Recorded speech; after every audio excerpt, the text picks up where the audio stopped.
आपको मैं फटाफट से नई 5 फिल्मों और वेब सीरीज के बारे में बताती हूँ, क्योंकि OTT पर 7 दिन में नई मूवीज आई हैं जो पिछले हफ्ते में रिलीज हुई हैं। कैसे देखना और कहाँ देखना ये सब बताऊंगी। अच्छा, लाखों करोड़ों लोगों तक ये फिल्म पहुंचाना और उससे भी ज्यादा एक अंडररेटेड ट्रेलर आया जिसमें डायरेक्टर इम्तियाज अली अपना कमबैक कर रहे हैं, क्योंकि इसका सब्जेक्ट ही डिजर्व करता है। अच्छा, बेस्ट होता ना अगर इस फिल्म को OTT पर रिलीज कर देते, क्योंकि इसका नाम भी एकदम ऐसा ही रखा है, मैं वापस आऊंगा। वहाँ एक हीरो हीरोइन के साथ जो लव फील नहीं कर पाया, और यहाँ एक इंसान ने 80 साल हीरोइन के बगैर गुजार दिए, और इसकी कहानी में ट्रू लव दिखाई दे रहा है। एक सच्चा आशिक अपने चेले को पास्ट की वर्जन लव आजकल 2 जब प्रेजेंट में लव स्टोरी के बारे में बताया, लेकिन इस बार तो मामला सीरियस है। ये आने वाला बॉर्डर इंडियन पाकिस्तान के बीच नए नए चेहरे देखने में बहुत सुंदर लगता है ना। साथ में इतने दिनों बाद इम्तियाज अली का म्यूजिक टेस्ट तो फायर है, और दिल को सुकून तो आ गया मोहित चौहान की आवाज सुनकर। वैसे इस ट्रेलर को देखकर कुछ तो फील हुआ है ना। एकदम शांत वातावरण, classic film making top class, कोई भी सीन लाउड ड्रामा नहीं है, और पाकिस्तान की बात का कोई कैमियो ना आए, ऐसा तो नहीं हो सकता ना। दूसरी OTT का सिस्टम हिला दिया है।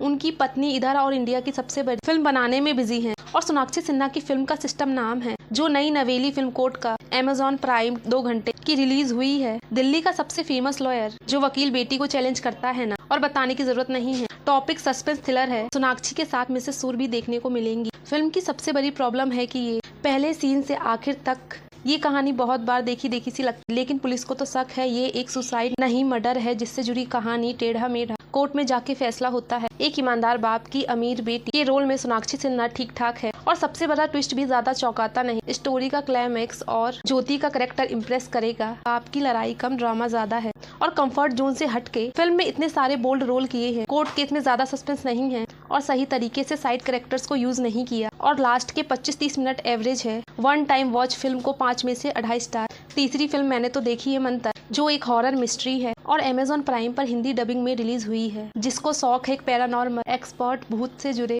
केस को सॉल्व करने का, उसे चैलेंज मिलता है एक श्रापित फेमस हवेली के अंदर जाके एक रात बिताने का, जिसके बारे में जानते तो सब है कि हवेली में अंग्रेजों के जमाने के टाइम पर खजाना छुपाए, बट किसी की हिम्मत नहीं होती, क्योंकि एक बार अंदर जाने वाला कभी बाहर नहीं लौटा। एक बात सच बोलूं, इस फिल्म में ऑडियंस को बेवकूफ बनाने का ज्यादा ट्राई किया है। जिस तरीके से हॉरर फिल्मों में VFX का यूज किया है, उससे कहानी हॉरर ज्यादा थ्रिलर टाइप की है।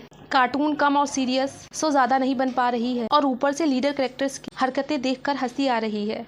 बट एंड में एक सरप्राइज ट्विस्ट है जो किसी ने नहीं सोचा होगा, और प्लस अंग्रेजों के जमाने से भूत को जोड़ा है ना, उसके लिए 5 में से 2 स्टार बनते हैं। अब इसके बाद चौथी फिल्म की मैं बात करूंगी, वो सिर्फ इस हफ्ते नहीं पूरे 2026 में सबसे यूनिक टाइप का सिनेमा है, और शायद हो सकता है ना इसके जैसा आपने अभी तक कुछ नहीं देखा होगा। ओरू दुर्गा सहचार्याभिर, जिसका ट्रांसलेशन है अंडर मतलब मिस्टीरियस। जो दिखाया जाएगा ना उसका कोई गवाह नहीं है। आप यही सोच रहे हो ना कि ये कहानी सच में हुई भी है या नहीं, ये फैसला आप खुद करोगे। जिसने नेटफ्लिक्स पे 2 घंटे की मलयालम फिल्म देख सकते हैं। तो इसकी कहानी शुरू होती है रेडियो शो पे। एक फोन कॉल आता है, एक आदमी एंकर को बताता है कि वो एक नक्सल और उसके हाथ में एक बॉम्ब है, जिससे वो घर आने वाले पुलिस को ऑफिसर को वो उड़ाने वाला है। फिर आती है एक धमाके की आवाज, और यही से दूसरी कहानी शुरू होती है। घर में एक आदमी अपने भाई के साथ रहता है, जिसे वही अपने मरे हुए अंकल भी दिखते हैं, और जिससे वो पूरे दिन बातें करता है। और फिर अगले ही दिन इन दोनों के अलावा एक तीसरा आदमी घुस जाता है, और रियल है या फिर कोई इमेजिनरी, इसी घर में ये आदमी क्यों आया। और इस फिल्म को समझाना इतना इजी नहीं है, और इसी वजह से रेटिंग थोड़ा लो रह गया। बट लीड एक्टर की परफॉर्मेंस और क्लाइमेक्स में ट्रू सिनेमा है। डार्क कॉमेडी में साइकोलॉजिकल थ्रिलर है। एक लास्ट में फाइट सीन है जो 100 फाइट सीन के बराबर है।